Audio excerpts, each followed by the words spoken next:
Israel যুদ্ধবিরতির শর্ত লঙ্ঘন করলে পাল্টা জবাব দেবে হিজবুল্লাহ। নির্দিষ্ট সময়সীমা নয়, বরং তেল আবিবের আচরণের উপর নির্ভর করবে সশস্ত্র গোষ্ঠীটির প্রতিক্রিয়া। এক ভিডিও বার্তায় এই হুঁশিয়ারি দেন হিজবুল্লাহ প্রধান নাইম কাশেম। জানান, চুক্তিতে ইসরায়েলের সাথে 60 দিনের যুদ্ধবিরতির কথা উল্লেখ থাকলেও সেটি অক্ষরে অক্ষরে মানতে বাধ্য নয় হিজবুল্লাহ। দীর্ঘ 13 মাস সংঘাতের পর গেল বছরে নভেম্বরে যুদ্ধবিরতিতে সম্মত হয় হিজবুল্লাহ ইসরায়েল। চুক্তি অনুযায়ী 60 দিনের মধ্যে দক্ষিণ লেবানন থেকে সেনা প্রত্যাহারের কথা নেতানিয়াহু প্রশাসনের। হামলা বন্ধ করবে উভয় পক্ষ, মধ্যস্থতায় ফ্রান্স ও যুক্তরাষ্ট্র। যুদ্ধবিরতি 2 মাসে গড়ালেও চুক্তির বাস্তবায়ন এখনও অন্ধকারেই। নির্ধারিত সময়ের মধ্যে পূরণ হচ্ছে না শর্তসমূহ।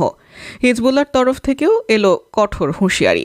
গোষ্ঠীটি বলছে, যুদ্ধবিরতি কার্যকরে তারা চুপচাপ থাকলেও উল্লেখিত সময়সীমা মানতে বাধ্য নয়। হিজবুল্লাহ প্রধান নাইম কাশেম বলেন, চুক্তিতে থাকুক আর না থাকুক এমন কোনো সময়রেখা নেই যা প্রতিরোধ বাহিনীর কার্যক্রমে প্রভাব ফেলবে।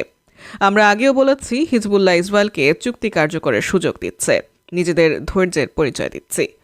হিজবুল্লাহ মানলেও চুক্তি লঙ্ঘন করে লেবানন বেশ কয়েকবার হামলা চালিয়েছে ইসরায়েল।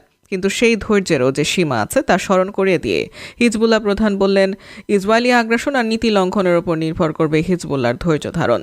2 মাস আমরা চুক্তির সময়সীমা মানতেও পারি, সেটা দীর্ঘ হতে পারে। সেটি পুরোপুরি নির্ভর করবে নেতৃত্বের সিদ্ধান্তের ওপর।